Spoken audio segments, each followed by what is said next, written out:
hari abantu bemeye gupfa ku byifuzo by'umubiri. Oh haleluya. hari abantu bemeye gupfa ku byifuzo by'amaso n'ibyifuzo bya buno bugingo. igihe cyose ushoboye kwemera ikintu gitandukanye n'Imana yavuze, muri icyo gihe yagize eshanje cyangwa transfer. Mugabe mube maso cyane. Bene data, nta mpamvu y'ingene yosenga igihe umaze kuvuga ngo mu Burundi ntibishoboka, Uburundi si igihugu, c'est fini, wahejeje kugira transfer. Nawe umusenga haba haramaze kuba transfer. Mbese ntibakunda kubimenya. Sata ubushobozi ariko akoresha umugwanizi n'ubushobozi ahabwa n'abana b'Imana.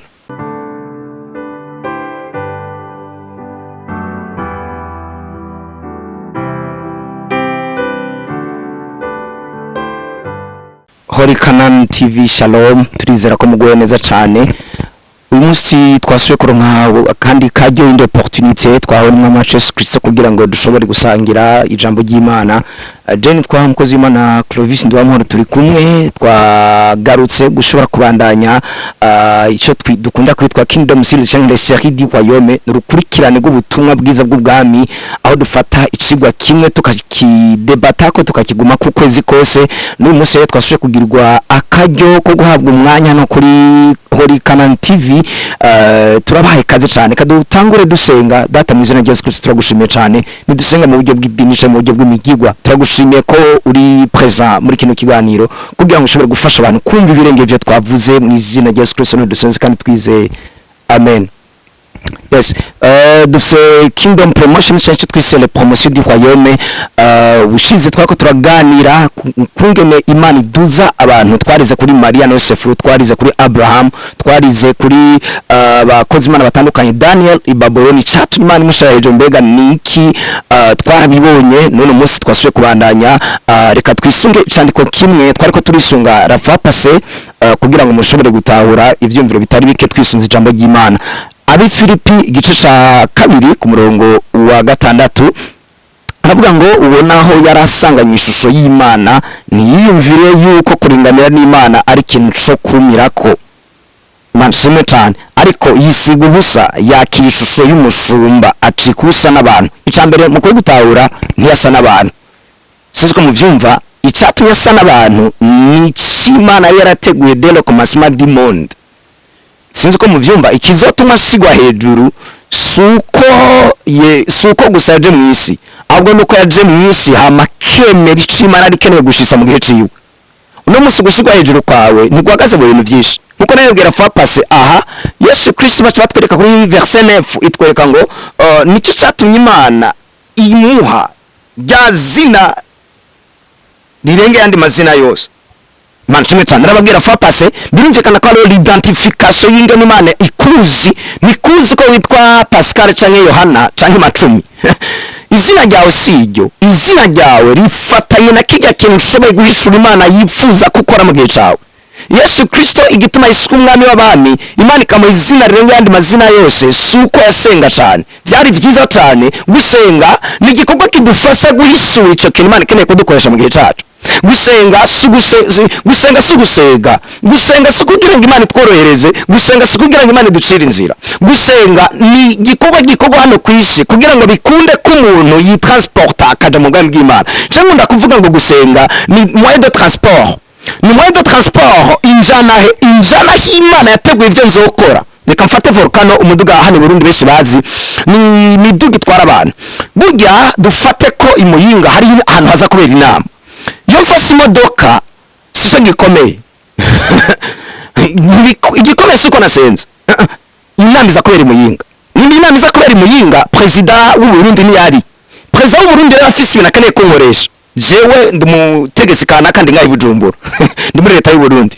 Mfashe volcano ni byiza kandi cyane. Mugihe gikomeye siko nafashe volcano. Igikomeye ndi muri volcano umutima wanje uguma. Wiyumvira mbega ni gute nza gushika hari ahantu habera ijya nama. Nshitse hari ahantu habera ijya nama, nkagera no ku muryango naho nyene ntibikwiye. Numvirize n'ikindi kintu gikomeye cyane noshirako. Nshitse muri ijya nama nkaca nshika mfise ivyimviro vyanje, ndi musuma. Ndi mumenja. Nshitse nshaka icubahiro canje. Marashimwe cyane. Ngeze mu nama ya president, ifoko nshikayo ndiko ndiyumvira ivyo president akeneye gukora n'ivyo akeneye kurangurira abanyagihugu. Bene data, Yesu Kristo gaza mu isi ntiyaraje kurondera icubahiro ciwe. naho yagihawe si yarondera, yagihawe amaze kwemera icyo data yashaka. Icyubahiro bwa bundi ntigihagaze cyane ku kindi kintu kana kacombako. Icyubahiro no munsi naho uri umutegetsi, igikomeye cyane si ico. Igikomeye ni gushobora kumenya mbega n'iki Imana ikeneye gukora aha hantu narose akazi, ndi muri business. Amahoro si uko ndiko ndunguka, niho Yesu yihembera. Amahoro ni uko nasubiye kumenya icyo Imana ikeneye gushitsa. Ndabereka rero no munsi ngira ndabereka ingene umuntu aho hantu hasi ariko arakorera je ibintu byose arimwo ashobora gushitsa cyangwa Imana ikamuduza. Imana ni kubona ko waduze kubera amabiyo wungutse. Imana ni kubona ko amahoro mu rugo kubera mudaherutse gushwana. Navyo ni vyiza kandi cyane, ariko isuruhande rwavyo Imana shimwe cyane. Bene data munyumvirize, ndashaka uno musi ndabereka ama etape nari ntanguye ku munsi w'ejo gucaca turarangiza. Biratubwiye hano ngo Yesu Kristo yari accepte, yaremeye, aremera gupfa, aremera kwambara ishusho y'umuntu. Ni agace mise muri kino cigwa gupfa. Mvuze gupfa munyumvirize neza. Urupfu Bibiliya ivuga muri Korinto ba kabiri igice cya 5 ku 14, Bibiliya tubwira ngo icyatumye umwe apfa kwari kugira ngo abariho babeho batacinezereza, ariko banezereza babapfiriye akababambirwa. Bibiliya ivuga ngo nuko rero bose barapfuye. Mwumvirize akandi kantu kari mu gakomeye cyane. Paul intumwa ya Yesu Kristo yavuze ngo si je nkiriho, ni Kristo ariho muri jewe. Urupfu niko ndavuga nuko navuze ku munsi w'ejo, urupfu rwo ku mpanda, ni urupfu rwo kwemera amaplana amaproje y'Imana mu gihe cawe. Imana shimwe cyane. Bene data mwumvirize neza, ndabisubiyemo. Icambere ugomba gupfa ko ni urupfu rw'ivyifuzo. Ndabidetaya no dufunganya moto. Urupfu rw'ivyifuzo. Urupfu rw'ivyifuzo reka tugende hariya muri Matayo igice cya 4, cya gice Yesu Kristo ahura na Satani. Yamuzaniye ibintu bibiri. Mugabo turagikombina na Yohana igice cya 2. Yohana wa mbere igice cya 2 ku 15. Imana shimwe cyane. Reka tugikombine ibyo bice bibiri byose tubikombine. Ndasubiramo Matayo igice cya 4 ku murongo wa mbere kumanuka, na Yohana wa mbere igice cya 2 ku 15. Tukombine dutanguri hariya muri Yohana igice cya Yohana wa mbere igice cya 2 ku murongo wa 15 havuga ngo ntimugakunda isi cyangwa ibiri mu isi. Umuntu yakunda isi, umuntu yakunda isi, ugukunda data wa twese ntikuzoba kuri muri we. 16 rero narondera kuko kiri mu isi cyose ari ibyifuzo by'umubiri. Akambere mwumvirize, kuko kiri mu isi cyose ari ibyifuzo by'umubiri. Bene data mbaze ndabaganiriza akantu kamwe mwumvirize. Umubiri n'ahari inzu, umubiri cyane cyo bita kameremere kagwanya Imana. Imana yafise igituma kugira ngo igukoreshe ikeneye kwibanza kukwica. Irabizi neza ko bene data mwijuru ni abantu bagiye ari bazima. Mwijuru abaporo bariyo, hari abahisi bukwizera, hari abantu bemeye gupfa ku byifuzo by'umubiri. Oh haleluya. Hari abantu bemeye gupfa ku byifuzo by'amaso n'ibyifuzo bya buno bugingo. Ni ibintu bitatu. Sese Yohana wa mbere 2:16, kuko ikiri mu isi cyose ari ibyifuzo by'umubiri, ibyifuzo by'amaso n'ubwibone bw'ubugingo bitanduruka kuri data wa twese. Bitatu: ibyifuzo by'amaso, ibyifuzo by'umubiri n'ubwibone bw'ibyabuno bugingo. Hano muri Matayo igice cya 4 biritwereka ikintu cya mbere Satani yeretse Yesu. Yamubwiye ikintu kijanye n'ibyifuzo by'umubiri. Yamubwiye ati hindura. Imana kimwe cyane. Haleluya. Bene data nshaka ndabereka imwe Imana kuduza ikagushira hejuru. Ugushikwa hejuru ni igihe umaze gutsinda ibyifuzo bintu bitatu: ibyifuzo by'amaso, ibyifuzo by'umubiri n'ubwibone bw'ibyabuno bugingo. Isaka yamubwiye ngo heraba ja ku rusengero. Imana kimwe cyane.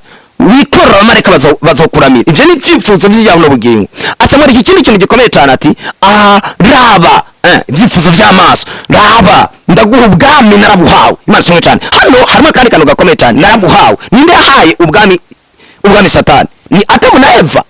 Imana kimwe cyane. Igihe cyose usubiye kwemera ikintu gitandukanye n'Imana yavuze, muri icyo gihe yagize ushanje cyangwa transfer.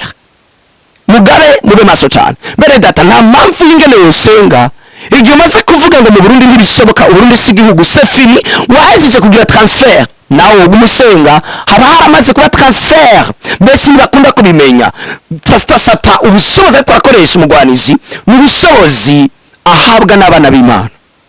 Uyu munsi nta bushobozi agifise, ni ubushobozi ahabwa n'abana b'Imana. Igihe cyose ushoboye kwemera ikintu kinyuranye n'iki jambo ryavuze, ubereye kugira transfer. Siyo nari ngamije, mugabo hari impamvu ndagacishijemo. Hano biritwereka Yesu amaze gutsinda bino bintu bitatu: ibyifuzo by'amaso, ibyifuzo by'umubiri, n'ubwibone bw'ibyamuno bugingo. Vyose bitataje kubitsinda. Bene data, bibiri kitubwira ngo abamarayika baca baraza baramukorera. Bwa bundi kugira abamarayika bagukorera ubanza gupfa ku byifuzo by'umubiri, ubwibone bw'iby'amaso n'ibyamuno bugingo. Numvise neza icyo bisigura. Igihe cyose umaze kwaccepta ijambo ry'Imana rivuga, igihe cyose umaze kwaccepta kwemera icyo Imana ikeneye kugukoresha muri rujya rugo, muri ico gihe abamarayika baca baza bakagukorera. Abamarayika bigeze kuvuga ngo abamarayika ndabahamagaje, sivyo? Ubahamagaza nkande wewe? Ega abamarayika ni mpemu. Abamarayika bakorera umuntu yapfuye. Bisigura iki? Ni umuntu yapfuye ku byifuzo by'umubiri. Ko biritwereka ngo aha Yesu amaze kwaccepta kwemera akanesha Satani, igihe cyose gifite urusaku, igihe cyose gifite akantu k'akarurazi mu mutima, abamarayika ntibashobora kugukorera kubera kuri muzima. Igihe cyose gifite ivyumviro ngo mu Burundi si igihugu, icyo gihe uri mu mubiri, uri mu nyamubiri. Abamarayika ntibakorera abanyamubiri, abamarayika bakorera abantu bapfuye ku mubiri. Oh haleluya! Bene data, mwumvirije neza. Bice twereka ku murongo wa 14 niho narondera mu izina rya Yesu Kristo. Musi bitwereka ngo abari bicaye mu gitutu cy'urupfu n'abari bicaye mu gitutu cy'umwijima ngo baca babona umucyo. Oh haleluya! Bisigura iki? Imana ishimwe cyane. Bene data, ubutumwa bwiza bw'Imana buraryoshe cyane. Mwumvirize. Bisigura ngo kugira ngo igihe cyose umuntu amaze gupfa ku byifuzo by'umubiri, ubwibone bw'ibyamuno bugingo, agapfa ku byinosi, ubwo nyene acagira autorité spirituelle. Nico gituma mubona beaucoup de famille tuvamwe turi abana b'Imana, turi abakozi b'Imana, gushika none munsi nyinshi ziracyari munsi buja bw'umwijima. Kubera iki? Ni kubera umwijima uri mu karere wumvira umuntu wenyene yamaze gupfa ku by'umubiri. Nishobora kugira autorité spirituelle kubera umupasteur, nishobora kugira autorité spirituelle kubera umukozi w'Imana, ugira autorité spirituelle kubera wapfuye ku byifuzo by'ibyamuno bugingo. Oh haleluya! Raba Yesu Kristo bitubwiye ngo Matayo 4:12, Yesu yumvise ko Yohana yashizwe mu ibohero, yimuka i Nazareti 10:14, ngo ibyanditswe na Yesaya yavugishwa n'Imana bishike ngo igihugu ca Zebuloni n'igihugu ca Neftali, aherekeye ku kiyaga hakurya ya Yorodani i Galilaya mu gihugu cy'abanyamahanga, abantu bari bicaye mu mwijima babonye umucyo mwinshi, kandi abari bicaye mu gihugu cy'urupfu, mu gitutu cy'urupfu nago umucyo urasiye kuri bo. Bene data, mwumvise neza. Yesu atangwa no kuvuga ngo nimwihane ubwami bw'Imana burashitse. Kugira ngo ushobora kubwira abantu ngo bihane, si uko umuvuga butumwa, ni uko umaze gupfa ku byifuzo by'umubiri n'ibyabuno bugingo, ni uko umaze umubiri wawe n'ikikugida. Oh haleluya! Nicyo gituma mubona ata influence nta autorité spirituelle, les principautés et les autorités sataniques kugeza n'uno munsi uravye isenge ntirashobora kuganza ngo ribe ubuzima ryateguriwe kubaho. Kubera iki? Iyo navyose mu mutima wanje, umutima uranja. Imana ishimwe cyane. Bene data, mwumvirije neza. Iyo byaba bishoboka ko tuvuga ubutumwa bwiza mu bugarwa nka kera nka Yohana, hano kuri mikoro rimwe bidusaba ko twikontrola. Bene data, mwumvirije neza. Hano kugira ngo Yesu Kristo abantu bicaye mu mwijima no mu rupfu bashobore kubona umwijima barekure, ni kubera hari hashitse umuntu yapfuye ku byifuzo byiwe. Agishika ubwo nyine abantu bicaye mu gitutu cy'urupfu baciye bavamo. Bisigura iki? Muri famille yanje abantu bazova mu bishobozi bw'umwijima, igenzo banapfuye ku byifuzo by'umubiri, igenzo banapfuye ku byifuzo by'ibyabuno bugingo, igenzo banapfuye ku bwibone bw'ibyabuno buzima. Imana kimwe cyane. Igenzo banaramaze kwemera les plans et les projets divines ko ziba khiyere ku buzima bwanje. Reka tuzobandanye ubutaha. Ndasenga mu izina rya Yesu Kristo ngo kino kigo gihindura ubuzima bwawe. Data, ndaguhezagiye cyane kuri mwisi yigwa kandi urumubwira neza. Ndagushime ko aba bantu bako bari mu biganiro ubuzima bwabo ko barahinduka, hariko araba transformation, changement divine ku buzima bwawe.